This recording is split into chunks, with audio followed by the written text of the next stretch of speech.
You're listening to 3 Minute Marketing, where we interview the world's top growth marketing leaders and distill their knowledge into actionable, bite-sized insights. Now here's your host, Chris Mechanic. Hey, what's up, 3 Minute Marketing fam? Excited for today's episode. I've got a really impressive and interesting marketing exec, Jeanniey Walden, on today's show. Jeannie's CMO and head of innovation at DailyPay, which is a really disruptive fintech financial service brand that basically helps employees get paid more closer to real time as they're earning. But she has been around the world. She's been on the agency side. She's been on the client side. She was global chief marketing officer for Mercer. Prior to this, she's worked with Barnes & Noble. She started her own brands, and she's got a really interesting perspective. And today she's going to share her top 5 rules for marketing success. Hope you enjoy. So Jeannie, tell us, in your vast and broad experience, what are your top 5 rules for marketing success? It comes down to one word and 2 supplements. So the first word, the first 3 rules, I call it AIR. It's easy to remember.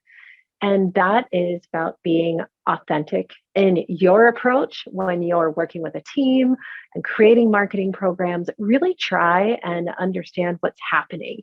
Use words that everybody else knows and really focus on being your authentic self, because especially brands that try and be something they're not always get caught. The second rule is to be inspirational. Everything that you're doing should drive your consumer or your end user, whoever's seeing your marketing materials, to want to aspire to something better. It doesn't have to be directly correlated. If you're showing them how to see how much money they've earned, the aspiration might be so they can work harder, make more money, or simply make enough to take the family out to dinner. The third rule is to be relatable. You should always understand your audience segments and always find a way to relate to them on a one-to-one level. When we first started this call, we talked about where we both were and how cold it was. Now we have something to relate to. So if I speak to you about, I'd love to talk to you more, but my window's freezing, you would actually get it. So from that perspective, those 3, always approaching everything with a focus on AIR, gives you an edge. The other 2 are know your data. There is magic in data that you have. And if you can follow the data, you can most likely understand and uncover hidden gems that will make you be more successful in your role. The last one is so simple, and it's going to sound crazy coming as my 5 tips, but it's be nice. And this one's the newest one that I've added because people don't necessarily realize the impact that they have on others when they're working, or the impact that your marketing messages have on others when you put it out to market. A few days ago, I was walking by Dunkin' Donuts, and there was a woman with a coffee and a tea and a baby carriage and a coat and trying to open the door. And I opened the door for her, and she walked out and she looked at me and she said, "You have no idea. I was ready to give up, and you just gave me hope that something positive happens." I was telling the story at work, and people were saying, that happened to me when I first became a marketing manager. Someone told me I was doing a great job, and from there, I just was able to excel. So those are my 5 tips: AIR, data, and be nice. Yep, it's almost like AIR DNA, and I like that because there you go. Yeah, like AIR DNA, because it's authenticity, relatability, and the inspirational. Those are kind of high level ideas, and then you take it back down to the ground with the D and the A. Kind of on the more day-to-day tactical. It's like know your data, be nice, and that's it. Be an A player. That's how to be an A player. There you right? go. All right. Well, you heard it from the lady herself, Miss Jeanniey Walden. Thank you so much for your time today. I want to continue talking, and if you have a little more time, we'll do some bonus footage. So if you're listening and you enjoyed this conversation and you want to hear more from Jeanniey, you should find a link to another video probably under this or the transcription. And Jeanniey, let the listeners know how to find out more about you, DailyPay, and the awesome stuff that you guys are doing. Great. Well, definitely go to dailypay.com. Check it out. If you are an employee, looking to access your pay as you earn it and do great things with it and change your life for the better, we can help you. If you're an employer, we can give you the ability to give all your employees really what they need: financial transparency and control. If you're just looking to follow me, JeannieyWalden.com or on LinkedIn, and I'd love to chat. Love it. All right, Jeannie, will you stay on the line for just a second? We're going to wrap up here. If you guys like this, please show us some love, drop us a quick like or a comment, or share it with one of your friends, and we will see you next time. I'm very interested in DailyPay. I'd not heard of you guys, but it seems like you have an amazing market presence. Like, I was just looking at your book of clients, and it was just like, oh my goodness, like these are some of the biggest companies in the business. How did you guys acquire all those clients? All those clients, like has it been mostly inbound, or is it mostly outbound sales? It's a combination. It's really interesting. I think when we started 6 years ago, we were absolutely a new concept, right? The concept of eliminating payday and having access to your money as you earn it is pretty crazy. Yeah. So we did a ton of market setting and talking basically to anybody. It's like the startup comedian, right? That's at any show anywhere that somebody will have them and sitting, so we did a lot of education about what the capabilities are. And we started to see a lot of industries who were really challenged with high turnover reach out to us and say, oh my God, I run a valet parking company, and it's awesome when it's nice weather, but the minute that it's like sleeting and 45, no one shows up for work, and then we're totally screwed and our client fires us. So, we saw a lot of people saying, hey, maybe if we give people access to their pay as they earn it, they'll choose us over a competitor, they'll stay longer, and that's absolutely what happened. So as people started to see that, larger companies started to realize that, wanted to do something good for their employees. Everyone's giving pay raises, and at some point your company can't increase salaries or wages anymore for a variety of reasons. So what else can you do? And with DailyPay, because you can access your money as you earn it, you actually are able to avoid payday loans, overdraft fees, and late fees. So it's like putting $1,200 back in your pocket.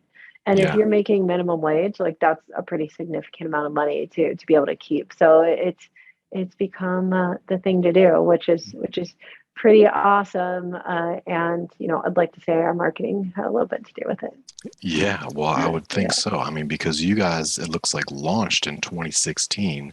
You got 500 employees already, according to LinkedIn. Yeah, that's wrong. 750. Yeah, it's 750 It's like, now. oh my goodness. I know, we can't change it. We're like the national debt ticker. Now, do you guys, so there must be some more secrets to this success. And I am curious, because it struck me your title on LinkedIn is actually Chief Innovation and Marketing Officer. Yes. Yeah. And innovation is something that we spend a lot of time internally talking about, and it's an often messy process, sometimes, misses the mark, expensive lessons kind of a process. How do you think about your role, or how do you approach it? Is it like, in your mind, is it 50% innovation and 50% marketing, or do you just blend the two naturally? Yeah, it's really a blend, especially, 6 years ago, we were an emerging early stage startup. Today we're the 50th unicorn in New York City. So we're kind of a late stage startup. And when you can get to the top of your game, the only place to go is down if you're not careful. So you always have to be innovating and figuring out, we've taken it here. Where do we take it? How do we take it further? What can you do? What's the next innovation? All right, now people have access. They've got the ability to see how much money they're earning as they work. They've got the ability to access that money and eliminate these late fees and overdraft fees. But what else can they do with their money? And I think when we raised our Series D back in May, we took that expansion from an innovation standpoint very seriously and came up with the approach that we're looking to eliminate what we call the invisible rules of money. Like, who says payday has to be, once a week, every 2 weeks, or once a month? Who said that you can't use the money that you've earned to, invest it before a traditionally accompanied payday? Or who says can't use the money that you've earned at a local retail merchant to get what you need when you need it? Why do you have to wait? So, we keep it as one big thing, and really look at where the market's going. That has a lot to do with it as well, and see where people could benefit from us doing something innovative and new. Now, do you have people on your team that are dedicated to innovation, like as their entire job role, or is it more so something that, each or everybody contributes to? Yeah, it is the job of every person that works here. You come to work at DailyPay, you're responsible for looking at your role in the company and finding a way to innovate and in that area. I mean, certainly I just have never found that innovation comes from one destination. It comes from every destination and groups of people. We held a hackathon earlier this year, and in our internal DailyPay hackathon, there's some incredibly innovative ideas, different ways of thinking about everything that we do, from our intranet and the way that it's organized to some external facing programs. And innovation is a game that everybody's playing in all the time. Yeah, that makes a lot of sense. So I have so many questions for you, but just to keep it sort of on topic for the listeners that are listening to this bonus footage and want more on the air DNA sequence. Yes. The DNA part, I think we've spoken about a lot, and I think it's a little more intuitive for a lot of folks. The air part, I think a couple of examples or maybe some additional context could help, because I think if you asked most brands, hey, are you being authentic? They'd probably say yes. Most people probably feel that they probably don't feel that they're being inauthentic. Yeah. But how can you go from being sort of authentic to being like very authentic and very obviously authentic? Yeah, well, I'll take it back to the way back time machine, to back when Dove, destroyed the inauthenticity of what they were doing from an advertising perspective and came out with the Dove Real Beauty campaign. I mean, yes, you can show women that look a certain way and act a certain way to sell your products, but is that truly authentic to who you are as a company? Is it the clientele that you're servicing? I'm very sure that if Dove went to who was buying their products and put it up against their prior to the Dove Real Beauty campaign advertising and marketing models, they would not have seen 100% similarities. So, they really broke ground when they came out with something that truly was authentic. We know people that use our products, have freckles, or they have different colored skin, or they're different ages. And I think that is a great example still to this day of what authenticity looks like in marketing when you're looking for a before and after kind of advantage. I recently saw, I'm a huge Diet Coke fan, and I recently saw a Diet Coke commercial, and I actually almost cried. It showed people at a pool at a destination having fun, and then it showed there's a really old wrinkly man drinking a Diet Coke, and then they cut to who said Diet Coke is for old people, and I literally stopped because I'm like, wait, am I that old? And wait, is Diet Coke only for old people? What do non-old people drink? And if I don't know the answer, how old must I be? And then I actually spent a good amount of time trying to decide whether that was authentic or not, because I sent it to my 23-year-old who also loves Diet Coke. And I said, I think you've gone from being a kid to being old, apparently, from this commercial. I don't know that that's super authentic. I think it's funny. I just don't know that it's the authentic way to reach out to people. Maybe it could be, maybe the authentic statement is, hey, young people aren't buying our products anymore, so we're just going to go out there and authentically say it's the older market and we want you to try it. But that's an example of something that's very recent in the media. So I think authenticity plays a key role.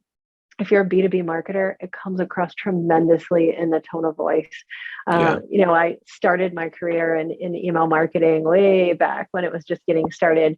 And I just hate sales emails that sound like sales emails. Don't pretend like you know me because you looked up on LinkedIn what college I went to. Don't ask me if I'm a Steelers fan because I'm from Pittsburgh. Like I get it, but we don't know each other. So why would you ask me that question? So I think in B2B marketing, it's an even bigger challenge. That said, IBM has done some cool stuff with authenticity back when they were doing some server campaigns back in the early 2000s with Ned and Gil got locked in a server room. I mean, it's out there. It really does take a lot. It's not as simple as people think. For inspiration, that's probably like the biggest aha moment that I've had since I've been at DailyPay is, so what do? We give people access to their money when they earn it. Okay. Easy way to do it would be to market and say things like, do you have a bill? Do you have something that's late? Do you need to take money out to buy groceries? That is direct messaging and that's fine, but it's not inspirational. When you think about it, like what could your life be like if you had access to this money? Could you turn your day shift into an all-nighter and celebrate your friend's special birthday? Could you turn your day shift into an all-nighter by being able to get the diapers your baby needs? Like what if you had this money? Could you actually take your kids out to dinner or buy groceries and have dinner at home and spend more time with them? So it's really about inspiring you to see what can happen when you use a product or service. And in our case with DailyPay, tremendous good that can happen when you don't have to worry about overdraft fees and late fees, when you can, take care of your money as you need it. You can become the nurse you always dreamed of being and you can accelerate that. Like it's so cool. And the relatable piece is like, there is a website called the Marketing Bleep Generator that I'm not going to say on air, but it's a hilarious site because you go to this website and you just press a button and it gives you words like connected infrastructure, and you can literally write an entire brief or an update for a board or something by just pressing, more. It's like synergistic cross-platform capabilities to enable scale. Right? Totally. Data-driven orgs. Yeah. Is that relatable to anybody? No, not at all. So there's a person on my team who runs my B2B side and he calls it weekend words. And I just love that. If it's not something that you can say to somebody on the weekend at a bar or picnic or a family gathering where they'll understand it, they're not being like, wait, what do you do? Then you're saying it the wrong way. And that's also super hard. You work in a company, even for like 3 months, you start speaking company speak, and especially with acronyms. I sent an email today and I said, in my email, I was laughing as I wrote it. And then I just started writing acronyms because I said, I think she's looking for the NPS that comes out of the QBRs that shows that DP is better than, and I was just like, anybody who read this outside would have no idea what I was talking about. So then I started like saying, I think she needs this ASAP. So, LMK, if you need any more help. Hello. Right. So the relatability of it is really kind of finding out who your audience is and knowing that and speaking to them in their language. And that comes through in images as well. Yeah. So random question. Yeah. Have you ever responded recently to any cold like sales emails you've gotten? And if so, like what tell us a little bit about it. So this is not a joke, I get 750 emails a day. I don't like Jeez Louise. And it is filled with a standard thanks, okay, on that chain with 150 people, embedded with like reports that I really do watch, Google alerts, things like that, and an insane amount of cold calls. And the ones that annoy me are the people that say, have you had a chance to read my previous message? I didn't respond to you. So either no, I have not had a chance, or yes, I did, and I'm not interested. Have a nice day. So I don't respond to those at all because those just annoy me. The second types that I don't respond to are people that send those really goofy pictures of like an elephant eating like a chicken, saying, I guess we're all a little under the weather. Like, okay, no, not interested. Thanks. Go find some other way to connect with me. The ones that I do respond to are the ones that are authentic.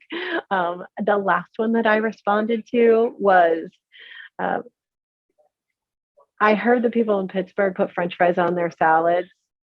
Just let me know if that's true.